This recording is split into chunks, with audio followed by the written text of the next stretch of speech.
আজকে আমি ডিম আর বেগুন দিয়ে আপনাদের খুবই লোভনীয় একটা রেসিপি করে দেখাবো। আশা করি এই রেসিপিটা দেখার পর আপনাদের ভালো লাগবে।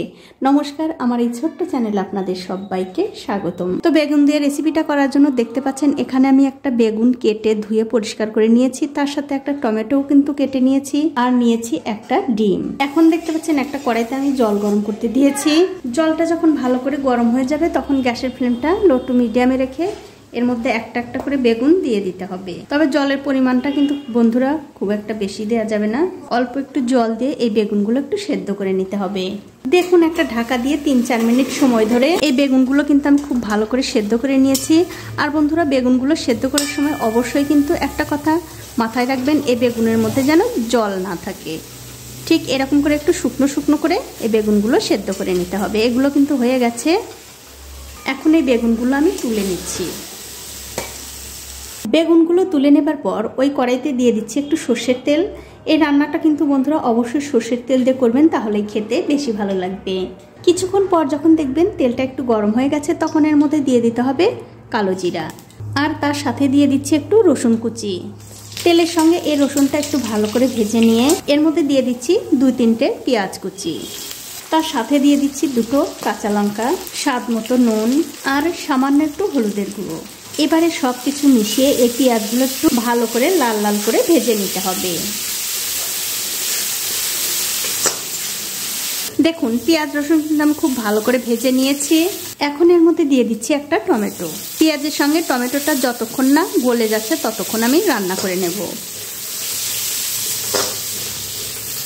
দেখুন টমেটো কিন্তু পেঁয়াজের সঙ্গে খুব ভালো করে ভেজে নিয়েছি। দেখতেই পাচ্ছেন টমেটো কিন্তু একদম গলে গেছে। এখন আমি এর মধ্যে দিয়ে দিচ্ছি আগে থেকে ফেটিয়ে রাখা একটা ডিম। এখন এই ডিমটা আমি একটুখানি ঝুরো ঝুরো করে ভেজে নেব। আর আপনারা অবশ্যই একদিন হলেও বেগুনের এই রেসিপিটা বাড়িতে করে খেয়ে দেখতে পারেন, খেতে কিন্তু ভীষণ ভালো হয়। আর খেয়ে আমাকে অবশ্যই কমেন্ট করে জানাবেন আপনাদের কেমন লাগলো। দেখুন ডিমটা কিন্তু ভালো করে ভাজা হয়ে গেছে। এবার পেঁয়াজ আর রসুনের সঙ্গে মিশিয়ে দিয়ে এর মধ্যে দিয়ে দিচ্ছি আমি আগে থেকে সেদ্ধ করে রাখা সেই বেগুন। এখন কিন্তু বন্ধুরা অবশ্যই গ্যাসের ফ্লেমটা একদম লোতে রেখে এই মশলার সঙ্গে বেগুনটা খুব ভালো করে মিশিয়ে নিতে হবে। দেখুন প্রায় 4-5 মিনিট সময় ধরে বেগুন আর ডিমটা কিন্তু আমি খুব ভালো করে রান্না করে নিয়েছি। দেখতেই পাচ্ছেন বেগুন ভর্তাটা কিন্তু প্রায় হয়েই গেছে। এখন আমি এর মধ্যে দিয়ে দিচ্ছি একটু ধনেপাতা কুচি, আর সব শেষে দিয়ে দেবো একটু কাঁচা সর্ষের তেল। অবশ্যই কিন্তু বন্ধুরা নামানোর আগ দিয়ে একটুখানি কাঁচা সর্ষের তেল দেবেন, তাহলে কিন্তু এই বেগুন ভর্তাটা খেতে আরও বেশি ভালো লাগবে। এবারে ধনেপাতা আর সর্ষের তেলটা এই বেগুন ভর্তার সঙ্গে মিশিয়ে দিলেই কিন্তু খাবার জন্য একদম রেডি হয়ে যাবে। তো এই দেখুন ধনেপাতা আর সর্ষের তেলটা কিন্তু আমি বেগুন ভর্তার সঙ্গে খুব ভালো করে মিশিয়ে দিলাম। এবারে গ্যাসের ফ্লেমটা বন্ধ করে আপনাদের গরম গরম ভাতের সঙ্গে একটু পরিবেশন করে দেখাচ্ছি।